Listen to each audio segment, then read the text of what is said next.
Hola, muy buenas a todos. Estamos en una emisión más de Reflejos del Arte y me encuentro aquí con Azucena Báez. ¿Cómo estás? Más que feliz. Yo estoy contentísimo, se ve en nuestro rostro. Sí.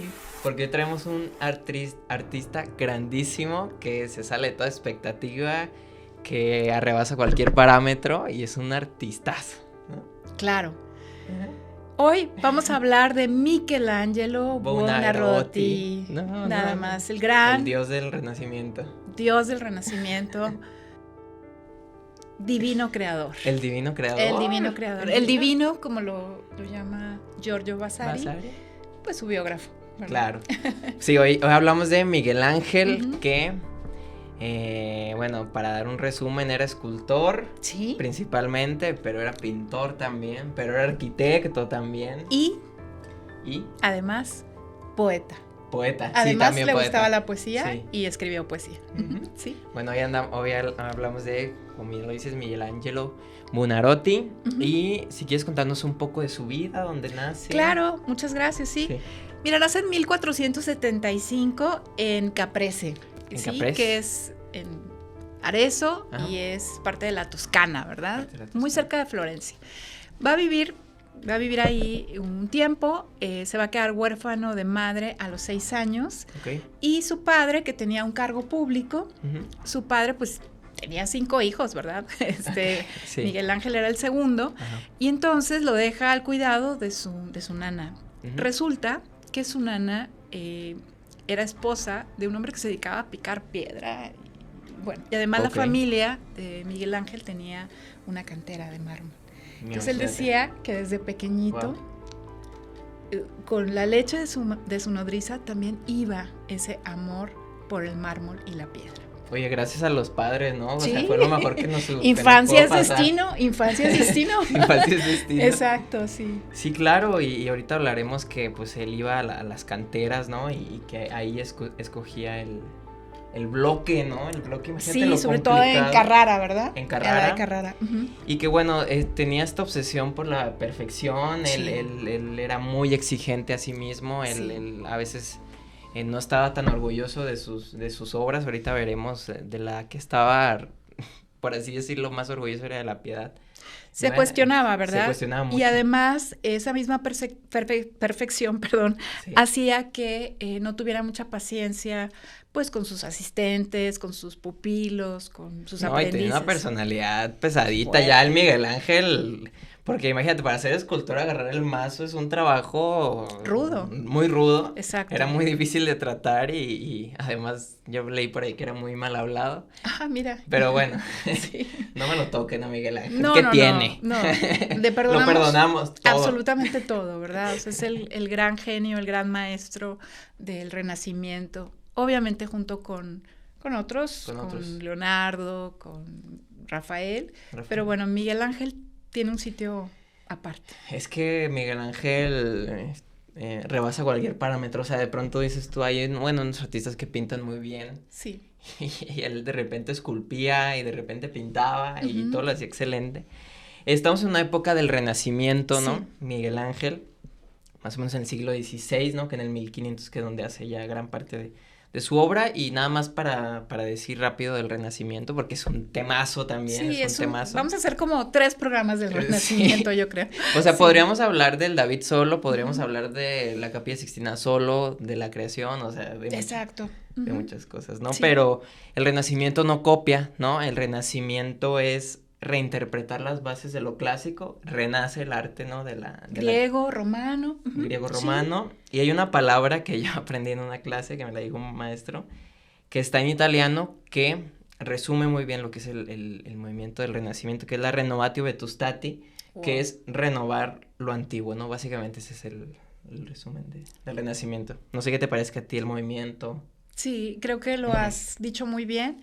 Y además es pues volver a darle el rol preponderante al ser humano. Al ser humano, por eso también se conoce también el humanismo, ¿verdad? Es decir, es el ser humano al que vemos aquí en todo su esplendor, en toda su gloria. Idealizado finalmente, como vamos a ver en el caso de Miguel Ángel. Pero rompe un poquito con toda esta tradición religiosa bizantina. Que era, pues, evidentemente tenía que ver con la religión, pero eran pues muy pudorosos, podemos decirlo de esa manera, o muy cuidadosos. Y acá ya el Renacimiento es el ser humano, como lo dijiste, en el centro, ¿no? Sí, rompe un poco, ¿no? Y que bueno, se va a llevar el honor y el prestigio de los mecenas, ¿no? Que ahorita hablaremos muy bien. Sí. Y también yo quería mencionar algo que fue discípulo de Ghirlandaio, sí, ¿no? Y que destacó en la escultura, el niño Miguel Ángel, ajá, y que captó la atención de Lorenzo de Medici, ¿no? Que sería su mecenas más importante. Claro, ¿no? Que sí, es decir, el taller de Ghirlandaio, que eran los hermanos, Domenico el más conocido, aprende de pintura y aprende también de la pintura mural, ¿verdad? De los frescos. Pero está poco tiempo en este taller cuando de pronto pues empiezan a buscar para los Medici. Sabemos que es esta familia pues de banqueros, de gobernantes de facto de Florencia, y empiezan a buscar quiénes eran los alumnos más destacados, los más brillantes, y por supuesto ahí estaba Miguel Ángel, ¿no? Obvio, sí, obvio. Bueno, pasamos a la escultura, ya, gran tema. Directamente. Él se consideraba principalmente escultor. Él decía, era su vocación principal, Él era escultor. Aunque era buenísimo en lo demás, ¿verdad? Era genial en lo demás, pero era principalmente escultor. Amaba esta rama, ¿verdad? Del arte. Sí, y antes de pasar a las esculturas, yo quiero mencionar algo que también aprendí en una clase, me la dijo un maestro también. Sí. Que le mando un saludo, bueno, ya que estamos aquí. Le mando un saludo a mi maestro Jaime, que él me enseñó, cuando estaba en intercambio me enseñó el Renacimiento. Sí. Y habló mucho de Miguel Ángel. Y bueno, él decía que Miguel Ángel vio la escultura de Laoconte y sus hijos, que va a aparecer. Sí. Que es más o menos del 30 antes de Cristo. Es impresionante que del antes de Cristo sea una escultura de esa maestría. Y él le inspiró mucho. Él se inspiró mucho de esta escultura. Dijo, ¿qué estamos haciendo? ¿No? Un poco también nace de ahí el Renacimiento, porque se supone que el arte va a renacer de nuevo. Claro. Dijo, ¿qué estamos haciendo? O sea, si esto lo hacían el 30 antes de Cristo, tenían esta maestría, ¿no? Que lo pueden ver en la escultura, es una de las mejores esculturas que existen, es de mis favoritas. Es muy dramático, ¿verdad? Es muy dramático. Los gestos de Los gestos muy expresivos. Cómo es atacado, ¿verdad? Y también hay anatomía, hay uso de la anatomía, los músculos. Los músculos sobre todo para... Él se inspira muchísimo en esta escultura, nada más mencionar eso. Laoconte. Tenerlo en cuenta, ¿verdad? ¿Quieres pasar a la Piedad? Sí, claro. ¿Sí? Vamos a hablar un poquito de la Piedad. La Piedad es de 1499, es un Miguel Ángel de 24 años, o sea, muy joven. Nos humilla todo el tiempo Miguel Ángel, yo tengo 23 años. Imagínate. Y bueno, elige, el mármol, ¿verdad? Es de Carrara. Sí, va hasta Carrara. Va hasta Carrara a escogerlo. Y pues bueno, es la Piedad, es la imagen de la Virgen María, una Virgen María que la está representando muy joven, realmente. Pues la Virgen María, estamos hablando de que tendría ya 47, 48 años, cuando muere su hijo, Jesús, pero está representando un rostro muy contenido, ¿verdad? Dentro del sufrimiento y del dolor que siente, muy contenido. Sí, muy contenido. No es tanto sufrimiento. Sí. Y que también la Virgen está un poco desproporcionada, pero bueno, eso es eso lo hizo intencionalmente, ¿no? O sea, hasta como para dar ese efecto de arropar al hijo, ¿no? De abrazarlo. Sí. Y que, bueno, según Vasari, yo aquí traigo que la Virgen no muestra exactamente ni dolor ni pena, ¿no? Más bien es serenidad. Y que Miguel Ángel, mira qué bonito esto, reflejaba así la idea de que no hay nada más bello que el amor y no hay amor más grande que el de una madre. No hay amor más grande que el de una madre. Y vemos el cuerpo de Jesús que no tiene las heridas de la pasión, ¿verdad? Y que es el cuerpo de Jesús, bueno, como si estuviera dormido, con un abandono en el regazo de su madre. Y vamos a ver aquí el rostro, porque cuando nosotros vemos la Piedad, muchas veces en los libros o incluso está en el Vaticano, en la primera capilla. Sí, en la basílica. En la basílica de San Pedro, en la primera capilla de la basílica de San Pedro, está en el Vaticano. Vemos el rostro de Jesús muy rara vez, ¿verdad? Sí, no, porque está así. Por el ángulo en el que está. Ándale. Entonces ahorita lo vamos a ver para que vean la belleza que tiene la precioso. piedad. Es preciosísimo. Es precioso, ¿no? Y que es un momento muy dramático, es cuando Cristo baja de la cruz. Exactamente. No es un momento muy triste también. Y voy a contar una anécdota, algo muy importante que trae, bueno, no una anécdota, pero algo que leí que yo no sabía de la piedad. Sí. Es que originalmente estaba para la antigua Basílica de San Pedro, que es la capilla de los Reyes de Francia. Estaba concebida para otro lugar y Miguel Ángel, entendiendo que estaba concebida para ese lugar, la puso de modo que llegara la luz, o sea, que llegara la luz, iluminara a Cristo y dejara en penumbras a la Virgen María. Esto es impresionante. Sí. Y también otra cosa, que si ustedes se fijan, va a salir ahorita la foto, el artista cinceló una línea horizontal en la frente de la Virgen, yo no sabía esto, que coincidía exactamente con el borde de hasta ahí llegaba la sombra, ¿no? Logrando, o sea, sugiriendo la presencia como de un velo transparente en el rostro. ¿Cómo te quedas con eso? No, es sin verdaderamente... palabras. Es que sin palabras. O sea. Sí, creo que, la piedad es una de las esculturas, más importantes, es de una belleza impresionante y sabemos que actualmente, pues está protegida, ¿verdad?, por un vidrio antibalas. En el próximo programa vamos a hablaremos de esa historia. De los ataques, ¿verdad?, y de este... síndrome de Stendhal, ¿se puede decir así? Sí, es un síndrome de cuando ves una obra una obra maestra, ¿verdad? Una obra de este tamaño. Y bueno, no sé si quieras que comentemos lo de la banda o lo decimos en datos curiosos. Lo de la... No, adelante.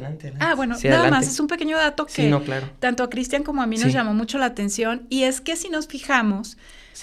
En el pecho de la Virgen María hay una banda que lo está cruzando que dice Michelangelo Buonarroti Florentino la hizo, ¿no?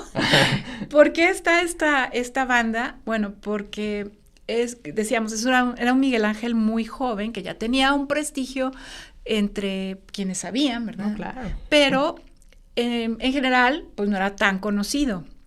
Y entonces, pues... escuchó, ¿verdad?, a algunos decir, mira, esto lo hizo X artista, y pues con un cierto gesto de vanidad puso su nombre. Después se arrepintió, según lo que nos dice Vasari, y ya después... ¿Se arrepintió? Sí, no se arrepintió de esa, pues de esa vanidad que tuvo de firmar esta obra, y posteriormente ya nunca la firmaría. Sí, es importante, esto es muy importante porque estamos en una época del Renacimiento en el que ya se reconoce un poco más a la persona, pero no tanto al artista. O sea, el artista todavía no es tan reconocido, no era habitual firmar las piezas, ¿no? Exacto. Pero a mí se me hace, está en todo su derecho de poner ahí Miguel Ángel. Hizo claro. Yo hubiera puesto ahí neón, ¿verdad? Sí. O sea, sí. Que se vea más el autor, más que la escultura, ¿no? Sí. Bueno, sí, es muy importante, esa es la única escultura que firmó. Ya nada más para concluir, es el lamento de la Virgen María, y después hará otras esculturas de la Piedad, ¿verdad? Ya hasta el final, incluso ya enfermo, ya pasando los 86, 7, vivió 88 años, pues seguirá haciendo estas esculturas de la Piedad, será un tema pues muy cercano a él, a su interés, aunque esta primera pues fue una comisión, ¿verdad? Fue una comisión por parte de embajadores. Todos eran encargos, franceses. Básicamente, sí. todos Y eran al encargos. último pues seguirá haciendo la Piedad, ya por su cuenta. Por su cuenta, ¿verdad? Incluso hay una escultura, no recuerdo el nombre, pero es una de las últimas que hizo, que incluso esa está medio moderna, Esa está medio moderna. No sé el nombre, pero saldrá. Muy bien. Bueno, nos pasamos al gran David. Wow, aquí lo tenemos. Aquí Cristian trajo al David. Aquí desde Florencia. Desde Florencia. Desde la galería de la Academia. No, están bien caras los David. Pero bueno, aquí tenemos el David de 1504. Sí. 5 años después de la Piedad. De la Piedad.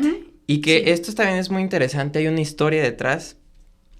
Que esta obra estaba para la Catedral de Santa María del Fiore, que estaba afuera, originalmente estaba afuera, ¿no? Dijeron, no, afuera no, pues imagínate ahí los pájaros y no, hombre. Sí. Entonces la metieron. Este bloque estaba hecho por un escultor que era Agostino Di Duccio, ¿no? 3 años después renunció a la tarea, dijo, no, yo esto se sale de mis capacidades. Él iba a hacer originalmente una escultura con ese bloque, ¿verdad? Ándale, sí. iba a hacer ese bloque. Sí. Entonces quedó casi 40 años ahí. Ajá. Sí. Quedó casi 40 años ahí. Entonces un joven escultor de 24 años, o 26 creo, o 24. Tenía cuando la terminaron es en 1504, ¿verdad? Tenía 29 cuando la terminó. Tenía 29. Y duró un par de años. Duró un par de años esculpiéndola. Exacto. Bueno, fue un jovencito, dijo, yo sí puedo hacerla. Sí. No, no, sin necesidad de añadirle más piedra al bloque. Y bueno, esto es importante, ¿no? Porque pues era una escultura abandonada. Exacto. Era un bloque abandonado. Sí. Y ya Miguel Ángel finalmente, lo terminó, ¿no? Lo terminó, exactamente. Vemos, pues evidentemente es el personaje bíblico de David, uh-huh, ¿no? Que está previo a enfrentarse a Goliat. Claro. A gigante.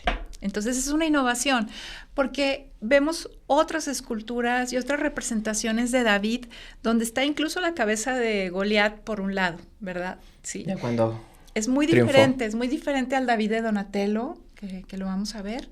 Es un David que no es el muchachito que nos imaginamos en la Biblia, sino que representa a un hombre joven, musculoso. Fuerte. Y bueno, la mirada la estamos viendo aquí, pero la vamos a ver más de cerca. Es impresionante. El gesto, ¿no? El entrecejo. Me voy a enfrentar a un gigante, verdaderamente. Sí. A propósito de que ya nombraste el rostro, yo traigo una cita que dice, a la tensión de los músculos se une el rictus de la nariz, que sugiere una respiración contenida, y las venas en relieve por las que parece correr la sangre, venas, sí, ¿no? La intensa expresión de sus ojos, penetrante y llena de ira. Exactamente. ¿Sabemos dónde está esta escultura? Sí, está en Florencia, está en la Galería de la Academia. Anteriormente estaba, como dices, afuera, en la Plaza de la Señoría. Hay una... Pusieron ya una copia. Una réplica del David, ¿verdad? Y más o menos a finales del siglo XIX, principios del XX, se hace este cambio, pues para proteger precisamente la estatua del David, que tiene mucho que ver con la identidad del pueblo florentino. Claro. ¿No? Claro, sí, y el David de Donatello también es un David, él está mucho más chiquito, sí, ¿no? Pero es de que Florencia, pues, o sea, como que está... El orgullo de Florencia, ¿no? Florencia, de ¿no? decir, tenemos una ciudad claro, imponente, hemos sido atacados, ha habido conflictos, pero exacto, tenemos una ciudad que es una... joya, ¿no? Exactamente. Sí. Va a aparecer una imagen de la inmensidad de la escultura, que se ve ahí una mujer así que la sí, como que la toca, para que se vea la inmensidad. La inmensidad, porque aun cuando estamos ahí, no se percibe tanto lo grande que es hasta que vemos estas comparaciones. Y que esta escultura, un poco el proceso creativo era subirte en andamios, sí, y con el martillo y el cincel y darle así con fuerza. Claro. Y al final encuentra un detalle, parece piel, de verdad, es tan exquisito todo. Sí. Y si quieres pasamos a los detalles. Claro. Los detalles del David. Vamos a ver los detalles del David. Los detalles del David. Que bueno, hay un perfecto uso de la anatomía humana, ¿no? Hay un perfecto uso de la anatomía humana. ¿Por qué? Perdón, no, por la interrupción. Dime. Desde muy joven, Miguel Ángel se interesa por la anatomía humana y va a tener conocimientos de primera mano. ¿Por qué? Le va a pedir a unos monjes que tenían un monasterio y un hospital en el monasterio si le daban permiso de... diseccionar los cadáveres. Sí, claro. Entonces es un conocimiento hasta profundo. Sí, profundo. Sí. Sí, la definición de cada músculo en tensión van a ir saliendo imágenes de los detalles, pero el cuello, ¿no? El cuello, las venas, los huesos de las manos, o sea, parecen huesos reales. O sea, yo te juro que veo la imagen y luego de repente veo mis huesos propios y digo, no, es que parecen huesos reales. Sí. Y está un poco de perfil, ¿verdad? O sea, está de perfil. La altura es de más de 5 metros, un poco más de 5 metros. Enorme. Y bueno, pues es una sola pieza. Es una sola pieza. De mármol lo que nos impacta. Es impresionante. Y bueno, no sé si decirlo aquí en este momento, pero adelante. Me parece muy bello cómo Miguel Ángel veía esa pieza de mármol y decía, yo sé lo que está ahí. O sea, ya está ahí esta figura. Ya está ahí la Virgen, ya está ahí el David, ya está ahí el Moisés. Yo solamente tengo que quitar. Liberar esa figura. Exactamente, traigo así, bueno, es entre cita Perdone. y no. Sí. No, Sí. qué bueno que lo dices, Sí. porque él decía que exactamente una escultura se hacía retirando el mármol sobrante, ¿no? Y que la tarea del escultor era liberarlo, pero que la figura ya estaba ya estaba ahí. Lo único que escribí cuando leí esto es maestro.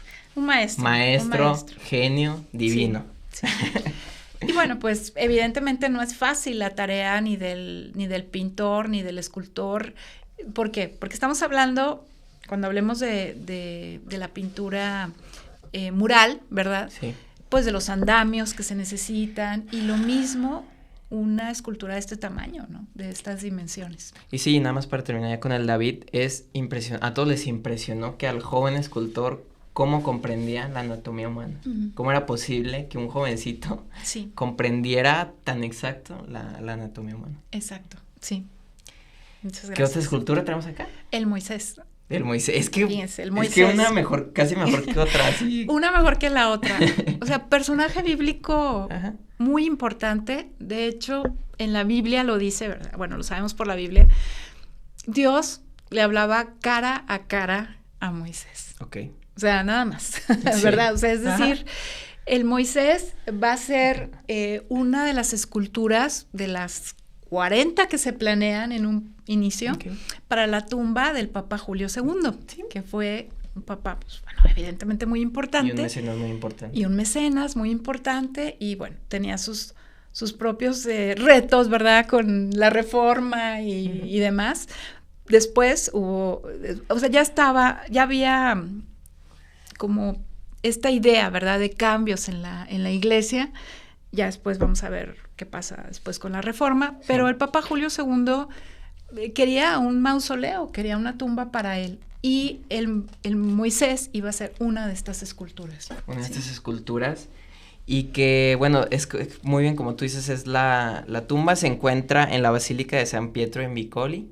Ajá, in Vincoli, exacto, perdón. En Roma, no. Y es una iglesia donde están las reliquias de unas cadenas con las que apresaron a San Pedro en Jerusalén. Sí. Y está muy cerca del Coliseo Romano. Está cerca del Coliseo Romano y bueno, es una iglesia importante por eso, y tenemos ahí la escultura del Moisés. ¿Qué resalta de la escultura del Moisés? A ver. Bueno, ya lo tocaste ese punto. Sí. Si observa usted con atención, en el antebrazo, ¿no? Bueno, sujeta con la mano derecha la tabla de los mandamientos, ¿no? Sí, las tablas de la ley.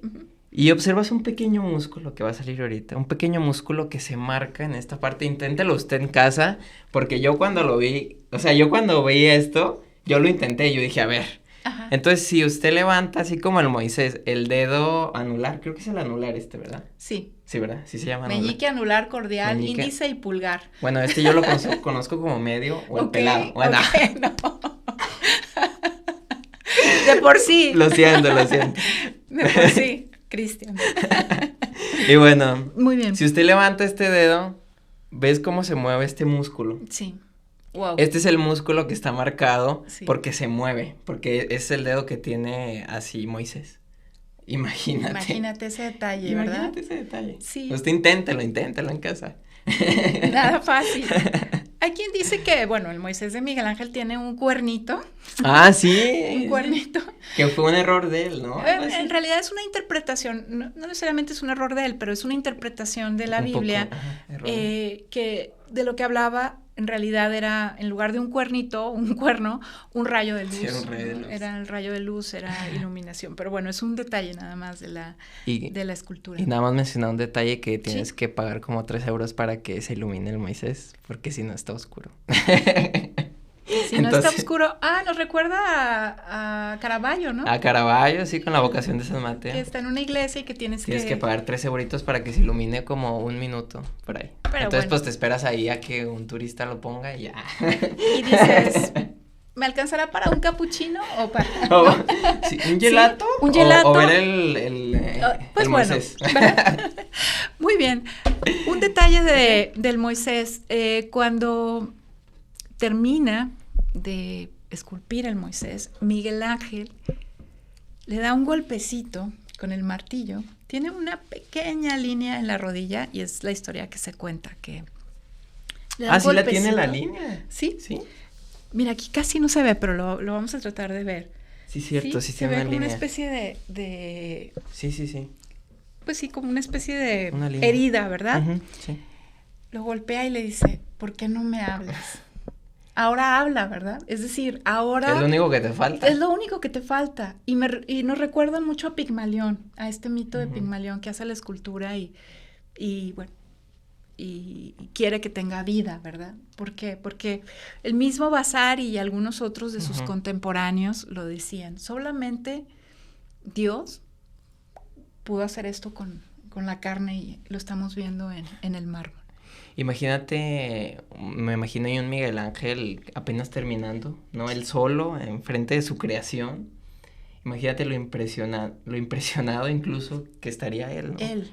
Ay, ¿por qué no me habla? O sea, es tan realista, es tan perfecta que la palabra perfecto tiene muchos matices, ¿no? Claro. Pero él estaba enfrente de su creación y imagínate. Sí, bueno, decir que finalmente van a pasar muchos años, muere Julio II, y en fin, va a quedar esto, que es evidentemente el Moisés, en San Pietro in Vincoli, en Roma. ¿Sí? Ok, y traemos la última obra que es impresionante, una obra monumental. Sí. Y ahora es el pintor Miguel Ángelo, ¿no? Claro. ¿De qué hablamos ahora? Bueno, hablamos de la Capilla Sixtina, que es el mismo Papa, Julio II, que le pide decorar la Capilla Sixtina. Ya había otros artistas de la época. Botticelli. También, ¿verdad? Sí. Y luego, posteriormente también, Rafael también va a ser de los que eran un poco ahí rivales, ¿no? Eran rivales, sí. Que entre Rafael y... Sí, había ahí como un pique, ¿verdad? Un pique. Cierta envidia, ¿no? Sí. Cierto... Pero bueno, la Capilla Sixtina tiene el nombre de Sixtina por un papa, Sixto, ¿verdad? Que por eso lo conocemos como la Capilla Sixtina. Es donde se lleva a cabo el cónclave para elegir al papa. Exactamente. Y recientemente en la película Cónclave vimos como hay una pequeña explosión ahí mientras están en el cónclave en la Capilla Sixtina. Y al principio, Miguel Ángel, que hemos hablado de su vocación y de su maestría como escultor, dijo, no. Yo no. Me rehúso. Pero pues estamos hablando del Papa, o sea, no es como que le digas que no a tu mamá, ¿verdad? Que también es grave, pero no tanto. No, y en ese tiempo la iglesia era lo más poderoso que había. Muy poderosa, ¿no? Y Julio II también lo fue. Entonces al principio dijo que no, pero bueno, ya lo convenció de que pintara la Capilla Sixtina. Y bueno, vemos... diferentes, aquí tenemos por ejemplo la creación de Adán, sí, que es la más famosa, que es lo más famoso, que vemos a un Adán muy musculoso que está acercando su dedo al dedo de Dios. Dios aparece en un como un manto, cerebro, ¿no? Sí, manto han dicho que tiene cerebro, una forma, ¿no? Como el cerebro. Y que le está flotando. Él está flotando y le está dando la vida, ¿verdad? No se tocan los dedos, se acercan solamente y le está dando la vida a Adán. Y bueno, también vemos a una bellísima mujer que aparece a un lado de Dios, y entonces vemos que pues puede ser Eva, que ya estaba en la mente de nuestro creador. Sí, lleno de simbología, ¿no? Todas estas figuras están llenas de simbología. También Adán, pues él está en una colina verde, él pues está en la tierra y Dios está flotando, y que exactamente le transmite la chispa de la vida. Yo quiero hablar un poco del proceso creativo. Sí, es subirte también en andamios. Él pintaba acostado, ¿no? Él se acostaba y pintaba los techos. Sí. Iba por figuras, ¿no? Hay quienes dicen, bueno, está esta tradición, perdón, que estaba acostado. Hay quienes dicen que estaba de pie, pero pues, obviamente no era nada natural el tener que estar todo el tiempo inclinado, ¿verdad? Sí. Entonces, Es eso, sí. Sí, bueno, son especulaciones, pero sí dicen que estaba acostado, que le olía también mucho la espalda. Por eso, ¿no? Y realmente duró muchos años pintando, ¿no? La técnica del fresco es muy, muy, muy difícil, ¿no? Porque no admite errores, ¿no? Es una técnica que tiene que ser muy, muy precisa, exige tiempos muy breves, exige pintar las figuras. Entonces Miguel Ángel iba así por figuritas, ¿no? Sí. Hay muchísimas figuras, ¿no? Sí, hay muchas figuras. Bueno, decir aquí tú lo mencionabas que entre 1508 y 1512 fueron estos 4 años de estar pintando la Capilla Sixtina, donde vemos escenas, además de la creación de Adán, vemos también, por ejemplo, la expulsión de Adán y Eva del paraíso. Aquí es bien interesante porque vemos 2 escenas, ¿no? Una donde está el mismo Adán como tomando el fruto prohibido junto a Eva, y Eva se ve muy bella, joven, y posteriormente está la serpiente o la figura de la serpiente y la expulsión del paraíso después de que pues tomaron esta fruta prohibida, y ya se ve una expresión de Eva muy distinta, como envejecida, como sombría. Ese detalle, ¿no? Increíble Ese detalle, y que se te escapa un poco, ¿no? Porque sí. Pues está en el techo y tú la ves y te alejas, no es como ver un cuadro enfrente de ti, ¿no? Exacto. También está el diluvio, por ejemplo, el diluvio, sí, distintas escenas del Antiguo Testamento. Del Antiguo Testamento. Y bueno, hay que decir que en la década de 1980, de 1990, se restauró y se recuperaron muchos de los colores originales o de los tonos originales. No, claro. Y entonces, pues, mucho más vibrantes, ¿verdad? Mucho más colores más vivos. Uh-huh. Imagínate lo que debió ser eso justo cuando lo terminó de pintar, los colores originales vibrantes, imagínate. Sí, no, Vasari dice que cuando entró el público a ver la Capilla Sixtina, bueno, cuando estuvo terminada la bóveda, ¿verdad? Ajá, la bóveda de la Capilla Sixtina, pues fue un asombro y una reverencia para Miguel Ángel, ¿verdad? Claro. Y además para Dios, es que eso es lo interesante, ¿no? De cómo nos comunica el arte de Miguel Ángel la grandeza de Dios. Sí, claro. Ok, exactamente, primero hizo la bóveda, ¿no? Sí, primero hizo la bóveda. Y 20 años después hizo el juicio final. El juicio final. Aquí nos ha estado acompañando todo este tiempo. En el altar, ¿verdad? Sí, en el altar. Que es el juicio final en 1533, ¿no? Sí, 1533. Vemos en la parte central, digamos, obviamente en el cielo, ¿verdad? Sí. Está un Cristo, está Jesucristo, que es el juez, y que además no aparece barbado, ¿verdad? Es una representación diferente de Cristo. Sí, o sea, y que todos son muy musculosos, todas las figuras. Todas las figuras son muy Parece un gimnasio. Sí, exacto, como para hablar de una perfección humana, como para hablar de esta belleza humana que también representa los valores y la belleza espiritual. Sí. Claro, y que esta desnudez también creó mucho escándalo en Cardenales, por ahí hay una historia que ahorita la contaremos que es muy graciosa. Muy graciosa. Bueno, yo leí una cita que dije, bueno, no están bien los desnudos en semejante lugar que enseñan sus cosas. Sí, decían que mejor estuvieran en una taberna, ¿no? Sí, bueno, hay que entender un poquito el contexto. Pues las mentalidades, ¿no? La mentalidad de la época, sí. El fresco incluye casi 400 figuras. 400. ¿Qué nos quieres hablar de que es un poco, brinca este manierismo, ¿no? Ya, un poco. Sí, realmente pues estamos hablando de Miguel Ángel como un artista del Renacimiento, pero también podemos decir que en el juicio final ya se empieza a vislumbrar el manierismo, como este estilo del arte, un poco como el greco, ¿verdad? Con las figuras alargadas, con otras tonalidades, con otras intenciones, pero sí, ya se empieza a vislumbrar el manierismo en el juicio final. Y vemos aquí un autorretrato que se hizo que va a salir la imagen, ¿no? Sí. Que a mí me parece hasta un poco, pues hasta melancólico, ¿no? Cómo se pone, ¿no? Entre estas figuras enormes y impresionantes, cómo se retrata él. Sí, realmente no hay muchos retratos ni autorretratos de Miguel Ángel. Sabemos, por ejemplo, que cuando era muy, muy joven, que era estudiante todavía, que era aprendiz, pues sabemos que un compañero le rompió la nariz, entonces que tenía un poco la nariz achatada, ¿verdad? Sí. Y aquí lo vemos que él mismo se está retratando en el juicio final como un personaje, como un pellejo, como una especie de... Sí, un pellejo. Pues nada más un pedacito de la piel, ¿verdad? Sí.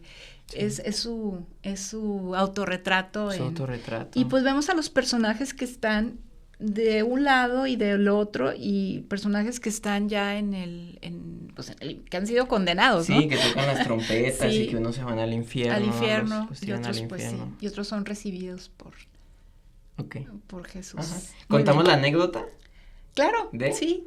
Bueno, en los frescos primero, un cardenal que no tengo el nombre. ¿Tú traes el nombre? Yo no traigo el nombre.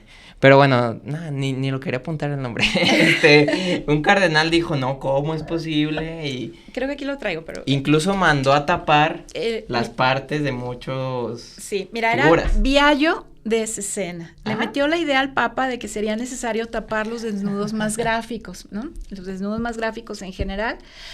Y le pidieron bueno, ¿qué había pasado? Que en el Concilio de Trento, ordenaba que no hubiera desnudos en sitios religiosos, ¿verdad? Pero pues ya era muy tarde, ¿no? Porque ya estaba aquí. Entonces, pues bueno, Biagio de Cesena le mete la idea al Papa, Paulo III, ¿sí? Ya no era Julio II, ya había pasado el tiempo, ¿verdad? Ya era Paulo III, de que había que tapar. Aquí ya había muerto Miguel Ángel, pero uno de sus amigos, incluso discípulos, que era Volterra, ¿no? Que él hace una escultura del busto de Miguel Ángel después, él pues le va a poner algunos paños, telas, bueno, pintadas, ¿verdad? Para tapar sobre todo lo más gráfico, y a él le van a poner el sobrenombre o mote de Il Braghettone. No sabía. ¿Qué quiere decir? Es el que pone las bragas, ¿no? Los calzones. Imagínate. Il Braghettone. Sí. Bueno, Miguel Ángel se puso furioso. Sí. Furioso de esto. Dijo, ¿cómo es posible? Bueno, más bien porque de Cesena desde antes ya estaba señalándolo. Lo del Braghettone es después de la muerte de Miguel Ángel. Okay. Pero bueno, sí, Cesena ya estaba desde antes señalándolo. Sí, exactamente, es a lo que voy.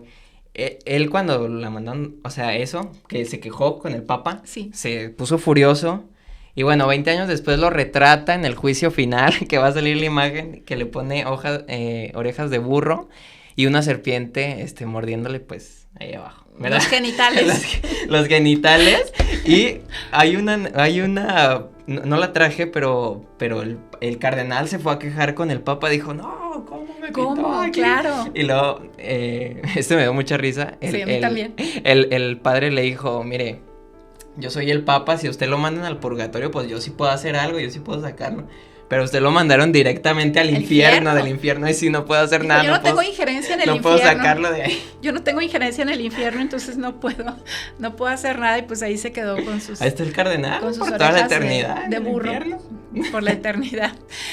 Y pues bueno, ha sido la historia en la historia del arte hay muchos ejemplos, hay muchos casos de estos, ¿no?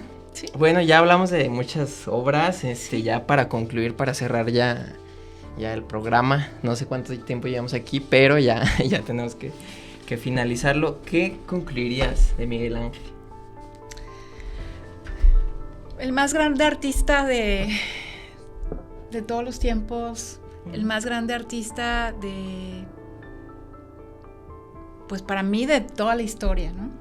Sí, alguien que domina la pintura, la arquitectura y sobre todo la escultura, perdón. No, nada más iba a decir, ¿sería exagerado decir que es el artista italiano más grande? ¿Más importante?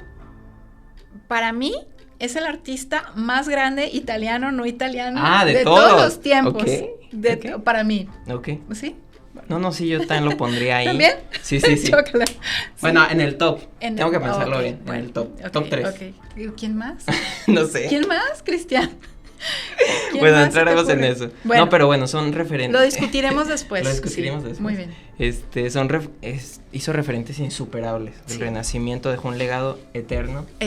Y como dijo Vasari, es el divino creador. Es el divino creador. Solamente para concluir también una frase de Vasari. Dios volvió clemente los ojos hacia la tierra y mandó a Miguel Ángel. A Miguel Ángel. Qué bonito. Muy bonito. Sí, es el divino creador. Es el divino creador. Sí, es Miguel Ángel y bueno, no hay más. No hay más que escribir ni que contar. Gracias por su atención, gracias por seguirnos y bueno, esperamos que este programa les haya gustado. Muchas gracias, Cristian, por todo lo que nos has compartido y nos vemos muy pronto en un programa más de Reflejos del Arte. Muchas gracias. Hasta pronto. Adiós. Adiós.